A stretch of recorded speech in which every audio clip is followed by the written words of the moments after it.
Welcome to the Agency Insider, the podcast that takes you behind the scene of the digital marketing world.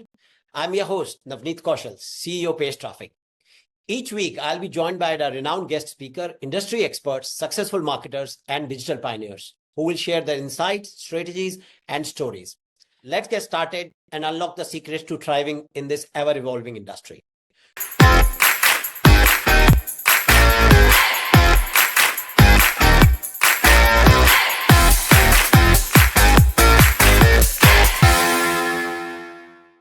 Today, we have a very special guest with us, Matt Singer, management consultant at Matt Singer Management Consulting. He has worked with managers in several Fortune 500 companies. Welcome to the Agency Insider, Matt. Thank you very much for having me. I'm super excited to have a good chat today. Yes. Matt, we have known each other for years, of course, and I have always been impressed by your expertise in both SEO and more in management consulting. To kick things off, can you tell our listeners a bit about your background and how you came to specialize in these two areas? Sure. I used to work in the corporate world for 10, 11, 12 years or something like that, where I worked with big companies like Xerox and IBM, and management was definitely my core interest and what I love doing. After I left the corporate world, which is now about 10 years ago, I started my first company, which was around management consulting. I've since built 5 other companies, and built and grown. We have about 300 people in total now across the different businesses. Really my passion is not just teaching, but also building. So building teams, building companies. And I spend typically 25 to 30% of my time coaching other people in how to do the same. And that's honestly my passion. So I'm very, very passionate about management. I'm very passionate about building teams because unfortunately it's what I see most people are lacking, right? So a lot of people have great ideas, they have sort of a great business model, but they don't know how to hire the right people, they don't know how to delegate and so on. And that's my passion, to teach them. Yes. So I mean, when I still remember when I first met you, that was a management consultant in an SEO conference. So how does the SEO thing came into the picture? I mean, you were consulting those for the management. You were a management consultant. Yeah, I mean, I consult people in many different industries, but SEO is probably one of the industries where people have the least people skills by nature. So a lot of SEO agency owners, as example, really badly need training and coaching and help on how to manage better, right? Right. So many agencies are really struggling to grow, and they always think it's just a question of more sales. But in reality, for most of them, it's really about better management, right? So that's I would say at the moment probably 30 to 35% of my customer base is SEO agencies and SEO companies of various kinds. So I've spent a good bit of time. Obviously also for many of my companies we utilize SEO as a great traffic channel. So SEO is a great space, and obviously we run the best SEO conference in the world, which is SEO Mastery Summit as well. Yeah, we're going to talk about it later as well. I'm very intrigued and yes, excited to understand those things as well, right? So when you were doing your management, what actually inspired you to start your own consulting, and what has been the most rewarding part of your journey? Yeah, I think the main reason why I sort of separated from the corporate world, honestly, I love my job. I love what I was doing. I love managing people. But I think the biggest differentiator was really, again, financially to a large extent, right? I started coaching people while I was still working in the corporate world. And I could very quickly see that with 5 hours a week, I made very similar money to what I did working a full-time job, right? So at some point, it just didn't make sense. And I saw the ability to help more people, because when you work in a company, you can manage a lot of people, but the problem is you're only touching those people, right? Whereas when I was coaching people, if I go and coach 20 people who each have big teams, I end up influencing a lot more people. And reality is, when you look at it today, so many people sit around being unhappy because they have a bad boss. And my goal is really helping companies train their leaders and managers to become better, not only to make people happier, but to make and create more successful businesses. Because I think the biggest challenge the world is seeing right now is lack of jobs. And I think particularly with AI coming in and so on, we need creative people. We need people who have the ability to build companies, to lead and manage well, to create really sustainable, not just companies, but sustainable industries and so on. Right. Now, we have chatted a bit offline, and of course, I've taken a consultation with you in the past. But can you share some insights on how you typically approach helping clients, and maybe give an anonymized example of a success story you had with a business, similar business, let's say in a digital or an SEO? Yeah. I mean, honestly, most clients come to me with one of sort of two core reasons. Number one is, I'm tired. I built $1 million company and I'm working nonstop. How do I get out? And basically, people that I help get out, so they're currently the owner of the company or the CEO, but they want to replace themselves. So they want to get someone or some people in to do what they're doing, so that they can actually just own the company without having to work in a day-to-day. Or they're in a situation where they're overwhelmed working in the business, and they are working a lot, but they're not really seeing the right results. So by, again, upskilling them, helping them grow their management skills, they can end up in a position where they actually work on the business. They can get the people in below them to really run the company, so that they can focus on the right things, right? Because again, for many owners, if you're doing the right things in your business, the business grows really fast, right? If you're stuck in operation, if you're stuck in doing day-to-day, then that often limits the growth very significantly. Right? Yes. So I would say that's sort of the core aspects that's the starting point for most clients. And in terms of how I do it, I typically have a training program that I actually go through with people in the beginning. So I have it both as an online course called the Effective Management Mastery, or I do that in person. So typically with smaller companies, they can buy the course, they can go through the course and basically get my 80-20 of how to manage people effectively. If it's larger companies that already have multiple managers, typically they hire me and I do the training with them on a Zoom call like this, or in person if it's somewhere that I'm physically near. And yeah, then going through that is really the essence. I say it's the 80-20 of effective management, and I really believe that. I could speak for months and months about management. But what's important for busy entrepreneurs is to really figure out what is the core thing. Like, and for me, it's like a 1-day training. So it's, what can you learn in 1 day that's going to make you significantly better at people management? And I would say, I'll go so far as saying, when people implement and do the things we go through in that 1-day training, they become better than 90% of the managers out there, right? And that's really because most managers don't have a lot of training. Everyone's doing the best they know how to do, right, but they don't have a lot of training. They don't have that much experience, and therefore, everyone does the best they know how to do. But there's a lot you can learn from people who have the right level of experience. Right. And given your background, of course, both in SEO and management, what are some of the biggest challenges you see business owners facing in this industry? And how can your consulting services help them overcoming those challenges? Except, of course, you told us working in the business is one challenge, but besides these, I think if we go down into a little bit more details, like the core things people really fundamentally struggle with. Number one tend to be delegation. So a lot of people really struggle to not just let go, but understand how to let go, why to let go, and how to do it the right way. So delegation is definitely one of the core aspects that probably most people get the most value out of really learning and getting good at. Okay. The second aspect is around like hiring and firing.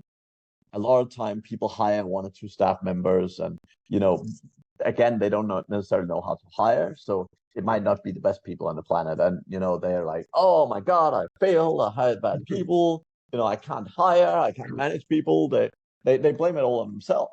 But it's like the first time you try to build a website, not everything went right. Right. And it's the same thing. Like hiring is a skill, so it's something you need to learn how to do. And you're not. I mean, even as a very experienced recruiter, like I probably get it right 9 out of 10 times, but that's still 1 out of 10 times I don't get it right. So the whole thing is that it's people. You're dealing with humans, and you know it is where you can get the most value. Like the value of companies is generally within the people, right? It's in the people Absolutely. that you hire, it's the people you grow, and it's the people that your company is built on, right? So that's the core value. Now, learning to let go when it's the right time. That's a good old saying. That's hire slow and fire fast, and that's very important. Yes. The core. It's not just about how do you say, hey, it's time to separate, but it's setting up the right systems and frameworks for you to know and understand that, and to set the right expectation with the staff you have. A lot of the time, many people are afraid of conflict. They feel so uncomfortable having to let go of people.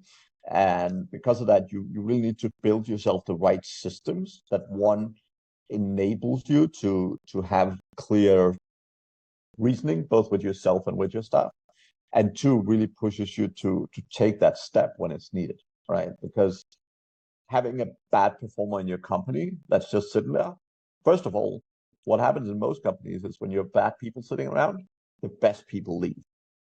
Now, if you have a bad performer in your company and your inaction of letting them go means that your best performer leave because they don't want to be around people like that, you're not just screwed, you're triple screwed, right? Yeah. So learning to take the right actions in that regard is really, really important to keep your best people, because the best people want to be surrounded by great people. They don't want to be surrounded by people who don't care, who don't have the skills or whatever. Like, great people want to be surrounded by greatness because they want to build amazing things. They want to do amazing things. And when they look around and see the people sitting around them are not great, they find better opportunities. Yeah. So those are the core things. And then I'll say, lastly, probably like understanding people. We all different as humans, and learning how to understand people is an absolute core concept. That's really, really important, right? So people are motivated differently. We have different strengths and weaknesses, and Yes. really learning to understand that is probably also one of the biggest game changers when people are going through my training. Yes. I think some of these situations I have been through, and I'm sure every entrepreneur must have gone through these cycles because you learn on the job is what I feel. Yes. Yeah, we all learn on the job, right? And this is the same thing with SEO. Like, you can learn a lot from scratch, Yes. but if you never listen to other people, if you never listen to other people's ideas, and you have to learn everything from scratch, it takes you 5, 6, 7 years. Right. Now, you could build a company in 5, 6, 7 years, or you could do it in 2 or 3. Now, I would rather spend significantly less time doing it, making a lot more money. Yes. Yeah. So let's talk scaling and growth. So for our listeners who run marketing agency, what are the key strategies you recommend for scaling their business effectively? I think that there's sort of 2 aspects of business. The first one is to figuring out your business model. So figuring out, like, what are you actually selling? And the core aspect of that is really niching down. And everyone have heard niching down, but most people do it in a it's not an incorrect way, but most people do it in a way that's not very effective, right? The core aspect of niching down is about niching down at a process level. It's not about saying, I only work with dentists, or I only work with coaches or whatever. That's not necessarily niching down, because these people could have wildly different needs. Niching down at a process level is about understanding what is the process that we as a company can execute repeatedly, again and again. What is the same thing we can do again and again, that we have skills in, that we can charge decent money for, where we give the customer a great return, right? So if you take an example, you see a lot of companies that do web development, as example. Right. And one day they're building an e-commerce store, and the next day a local SEO site, and the day after, I don't know, international site. Right. And the problem is, every time they ask the customer, what do you want? But here's the thing: if I go to an architect I want to give them some ideas of what I want, but I want them to tell me this is what it should be like because they're the expert. The problem with many companies is they're not the experts. And in business, you want to be the expert. You want to add significantly value to your clients by doing the same things repeatedly.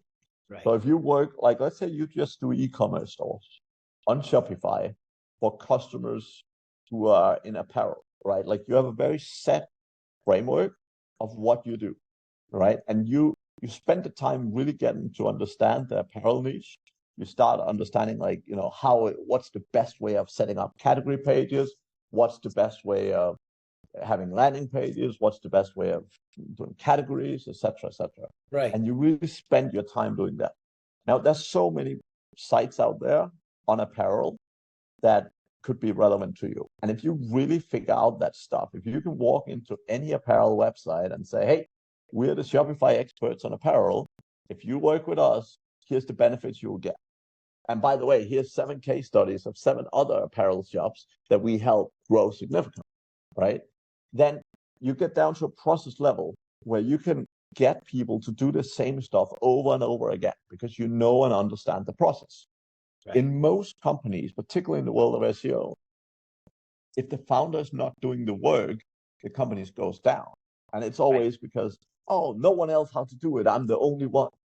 And I'm like, well, if you're the only one, you don't have a business, you have a glorified full-time job.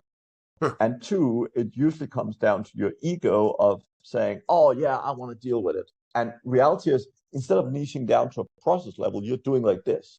You're doing the desperate moves of, oh, anyone with anything SEO, come to me and I can help you.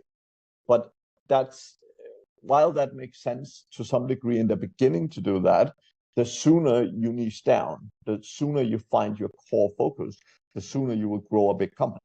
Because when you're doing the same thing repeatedly, you get much better results, you add much more value, and you can charge more money. An example, a friend of mine, he was doing dentist specifically, and he spent about 6-7 months developing a really, really solid template for dentist site. Right? They researched everything. They did all the keyword research. They had a couple of clients in the niche, and they really built the ultimate template. Mm-hmm. And while that took some time, what that enabled them to do was it enabled them to go to other dentists and say, hey, if you guys want to work with us, you got to use our template, right? So anyone that came to them, they only wanted to work with them if they were using their template. Now, what happened was, obviously, they changed logos, they changed some colors and so on, but generally the sites were the same, which means instead of his staff spending 1 to 2 weeks building a site, they spent a couple of hours, right? So now he could set up a brand new site for a client in like 2 hours, right? So instead of having the cost of having a developer for 2 weeks, he had a developer for 2 hours. Now, here's the thing. Not only did it take shorter time, but the value he provided was much higher because he already knew his stuff. He already had something that worked. Right. And therefore, it took less time. He provided more value. He could charge more money. And his profit margins doing this were like 80+%. Right? So at the end of the day, he ended up with incredible profit margins. And this is just a simple example. I'm not saying this is what you have to do, but when you look at a niche in general, it doesn't matter if you're selling links or whatever you're doing, like find a specific niche and really break it down and say, what's that one process that we execute again and again? Because then you can start breaking down that process into steps for different people. So one step might be for a developer. And in his case, every time they build a new site, what they did was they had the content descriptions or the content briefs, and they were using the same content briefs every single time, just changing like city name or whatever. But then they had one person who would just spend 5 minutes sending out these briefs to writers, and then eventually the content would come back. Right? But they were utilizing the same briefs over and over. So they had people, they had a developer, they had a content writer, they had a graphic person, I think it was.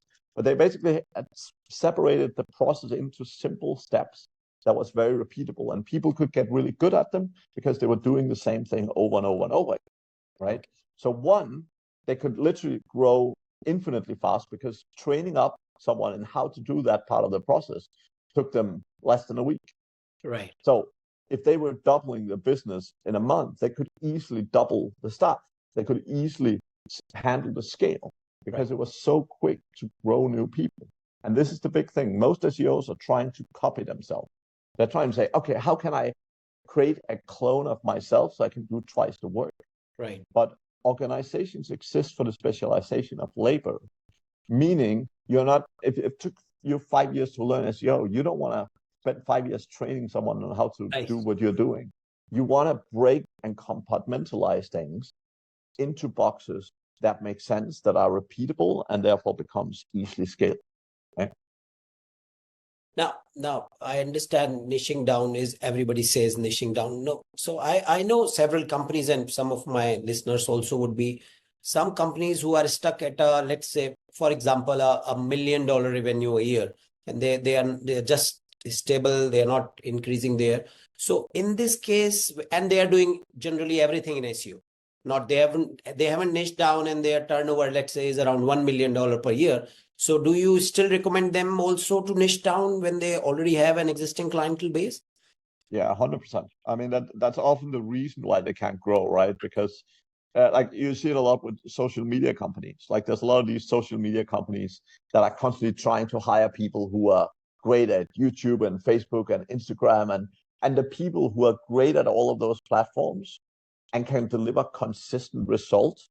Like if they go out and hire 10 people, they're going to get very inconsistent results because it's so much to know and understand and manage, and it's not an easy thing to do, right? Whereas if you go out, like if you have an existing client base, I'm not saying you should fire them right now, Right. but go and look at your existing client base and saying, who is our best clients? Right. Who is the clients we have right now that pay us the most money and take the least work? How can we just focus on getting a lot more of that, right? So if you're a social media company, for example, if you say, well, actually, we're really good at this Pinterest thing, instead of doing all the social media, if you just go in and do Pinterest and you figure out what is the right process for us to do to scale this out, and then you break it down, you might have one person who do research, you might have one person who just do design of pins, and you then have one person who do the, I don't know, posting and the text around them or whatever, right?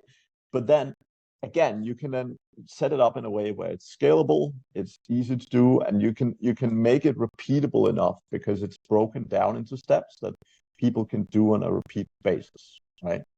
Right. Makes sense. Right. Now, at what point do you think a business owner should start automating process and building a team? I mean,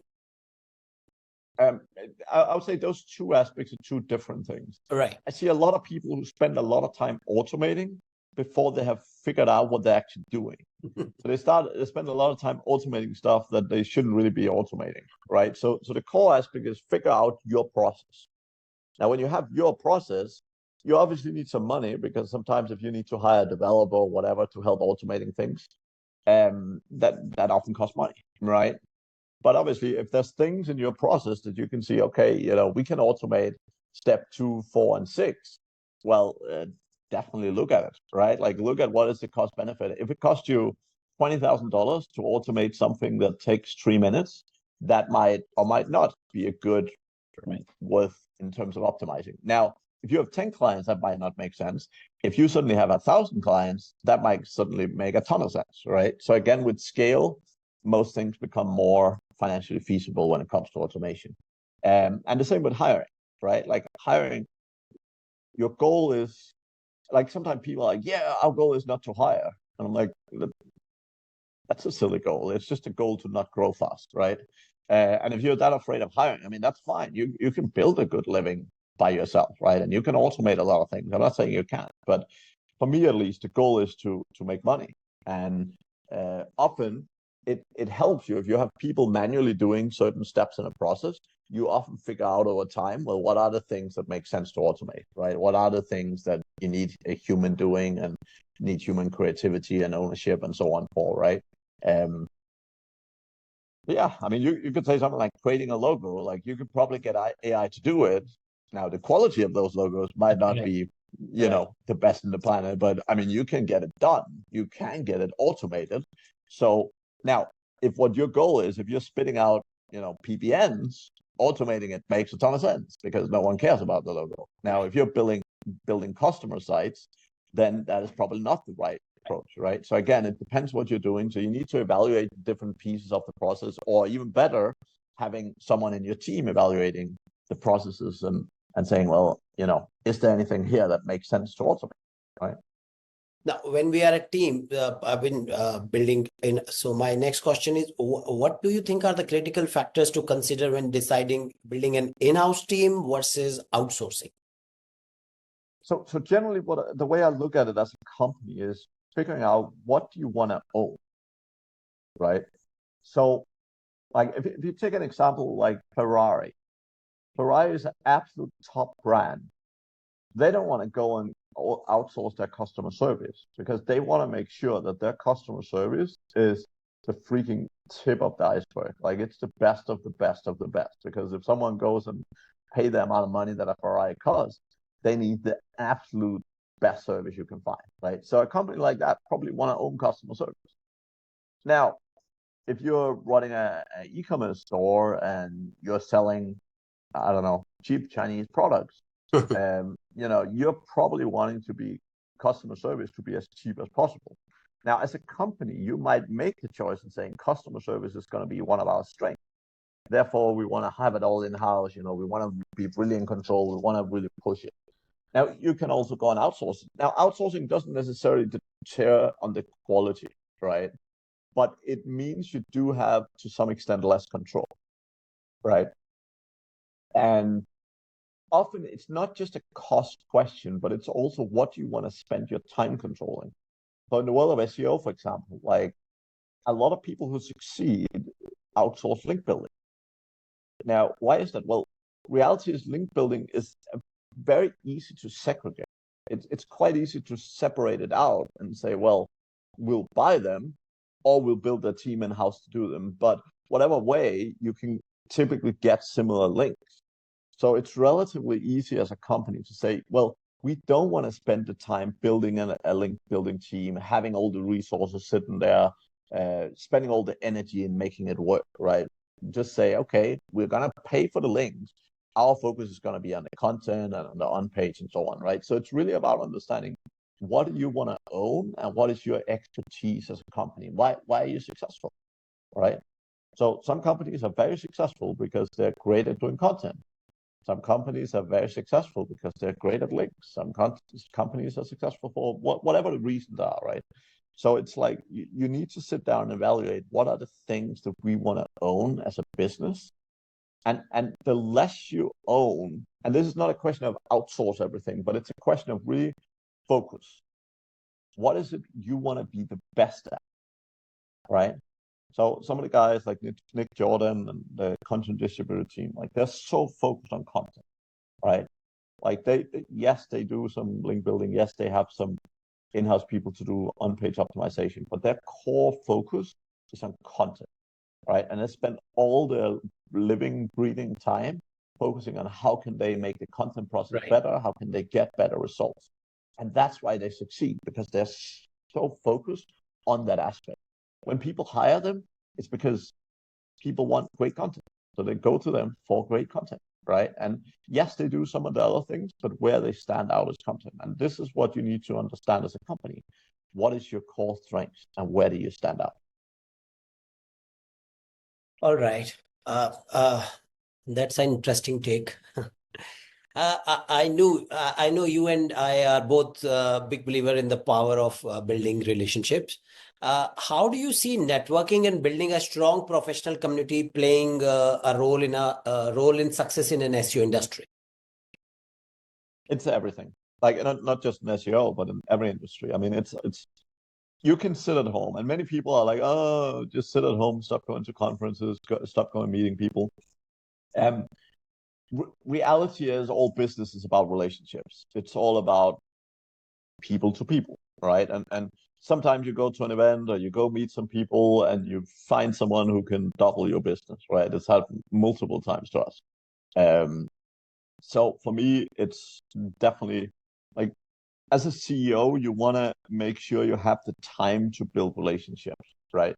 Whenever I get to a new city, like I travel a lot, but whenever I have spare time, I go to a new place, I look up at LinkedIn and I start just looking for interesting people. So I search for interesting titles, or I search for something and drop them a message and say, hey, I'm in town.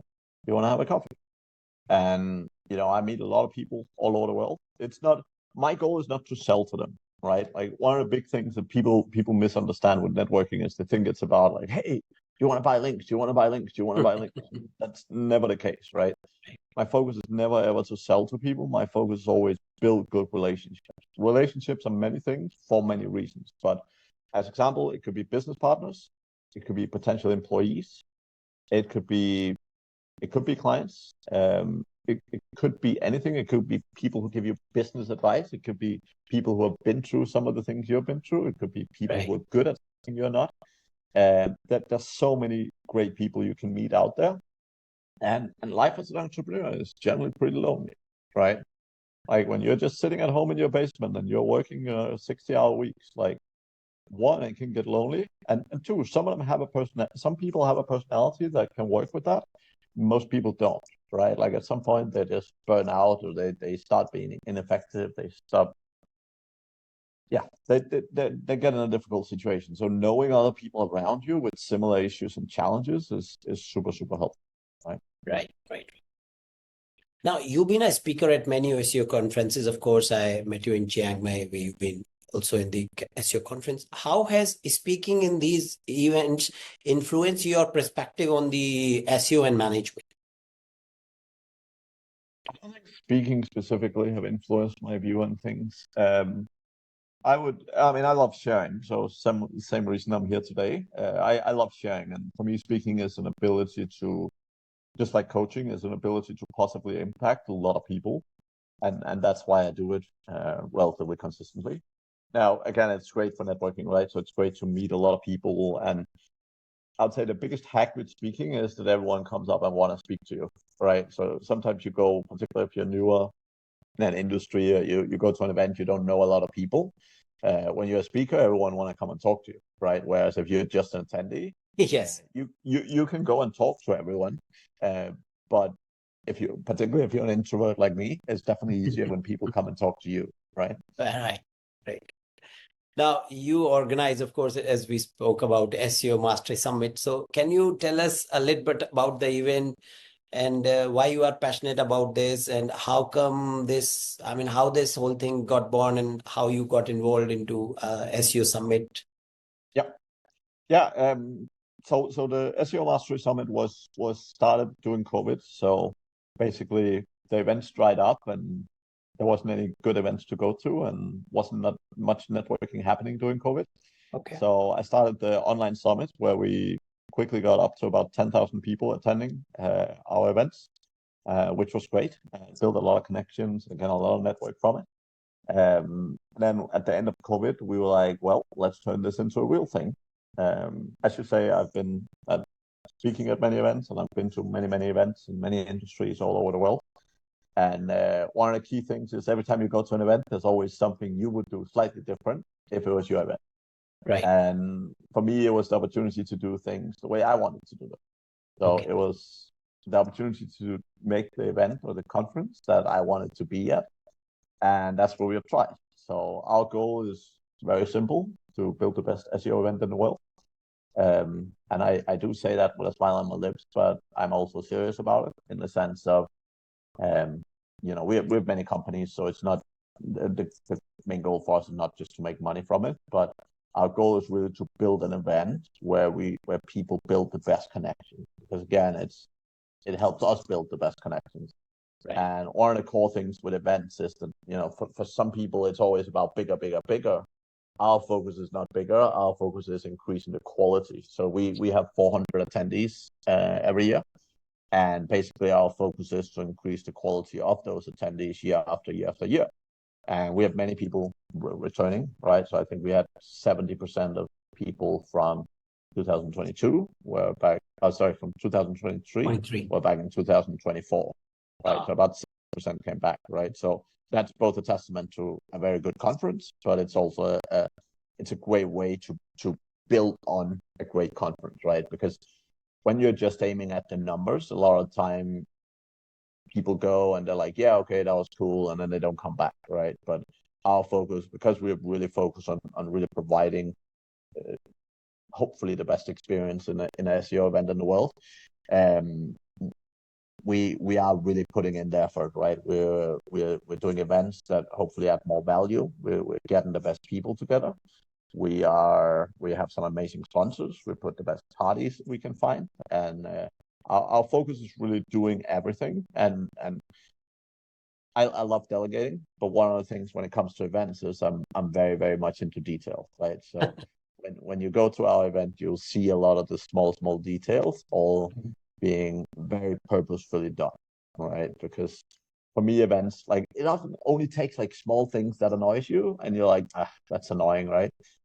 But we really, really try and make as much of the event as great as we possibly can to get people the best event experience. And reality is, our event happens in Vietnam, and most people come from the US or Europe, Australia, so they travel a long time.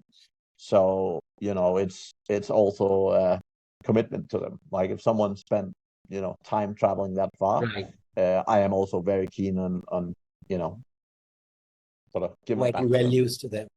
Yeah, exactly. I mean, they put trust and faith in us, and we want to definitely pay them back and reward them for that. So. Right. So when is the next event? So I think in April this year you wrapped up the 2024, right? Yeah. So our next event is in March 10th next year. Okay. That's the starting date. It's a 5-day event, so it's also longer. 5-day event? Oh, wow. yes. Core reason is very simple. When people travel all the way from Europe or US or Australia, you might as well make the most out of it, right? So again, my goal is not necessarily for everyone to sit down and watch every presentation, right? Like, when I go to events, like I sit and look at the agenda up front. I make some notes and I say, okay, I want to watch these speakers, I want to watch these workshops or whatever. Right. And then the rest of the time I spend in making appointments with people and, go out have lunch with people, or sit down and have a coffee with someone. So Right. it's networking is a huge part of it. And I encourage people, even when I speak, right? I'm like, if you feel my presentation is something that's really going to be significantly valuable for you, definitely go see it. But honestly, most of the time when you're at a conference, you're better off spending time talking with people, because reality is a lot of what people say on stage, you can also find somewhere on YouTube, right? Now, yes, there is some power in sitting watching the same stuff with a bunch of people and talking about it and so on. But reality is, for me, the power of events is people. It's the people-to-people interaction. It's Right. the network you get, and it's those experiences that you get, right? Right. So I will, for my listeners, I will provide the link to your conference in my description below. So Perfect.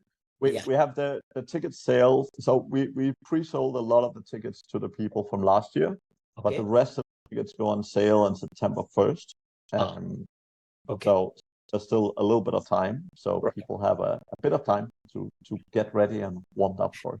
And this is one conference I will definitely recommend people to attend. Right. Awesome.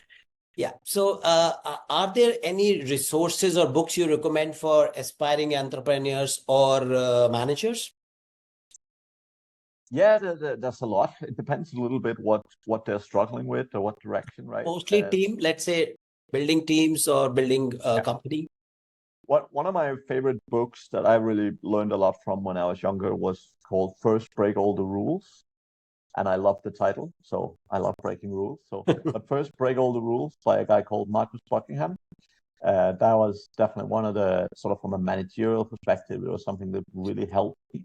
A lot of the time people ask me, they're like, oh, I don't think I'm a manager. I'm not made to manage people and so on. And by the way, everyone does this. Like, I've worked with people like Matt Diggity, Kurt Phillips. I worked with the guys at Ahrefs and so on. And they all come to me saying the same thing. They all say, oh, I don't want to manage people. I just want to do SEO.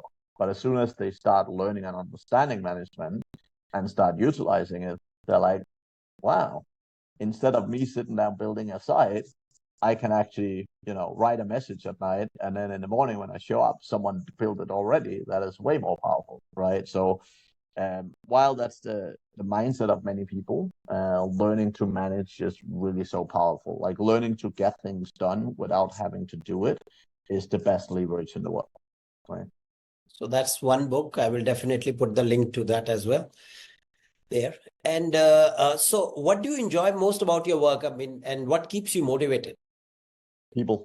I would say the number one core thing for me is definitely seeing people, but seeing my clients like build big businesses, and I've created, I would say, hundreds of millionaires, which is great. But it's also just seeing the people in those companies. Like I have so many staff members and managers message me after trainings or after the experiences, and Okay. they giving so good feedback of how their manager changed or how their boss changed or whatever. And for me, that's an absolute core motivator, right? Right. I fundamentally believe in leading with love, and what I mean is that in the sort of traditional business world, a lot of people look up to people that are not always the kindest, right? So when you look at people like Steve Jobs or Elon Musk and so on, they're not known as the kindest leaders on the planet, and I don't think anyone have to be. But I think that ahead of everything, when you're leading other people, you have to do it with a sense of love, because everyone is doing the best they can. Like no one wakes up in the morning and says, "I want to do a shit job today," right? Right. So you have to, number one is assume responsibility. So if I have people that fail, it is 100% my fault. Now it's either the wrong people, it was the wrong responsibility, it was the wrong timing, whatever. But whenever people fail, it's my fault as a leader and as a manager, right? And I have to draw the action. So sometimes that action is, hey, I did the wrong thing, I need to put you somewhere else. Sometimes the action is to let people go. But there's a big difference between letting people go with aggression and unhappiness versus from a place of love. And I fundamentally look at the world from a place like Yeah. that. I love the quote when you said nobody wakes up in the morning and would say, "I want to do the shitty job." I Absolutely. don't. Yeah. Okay. So, so what final piece of advice would you give to our listeners who are looking to elevate their management skills and grow their businesses? Yeah, I would say the number one thing is spend time on it, right? Like a lot of, particularly in the world of SEO, a lot of people are just so busy with SEO. The thing is, when you have spent 5 years learning SEO, like the things you learn is like incremental gain, right? Like it's tiny, tiny potential gain. When you start learning something new, like management, that you have not spent a lot of time on, you can often learn a lot more, a lot faster.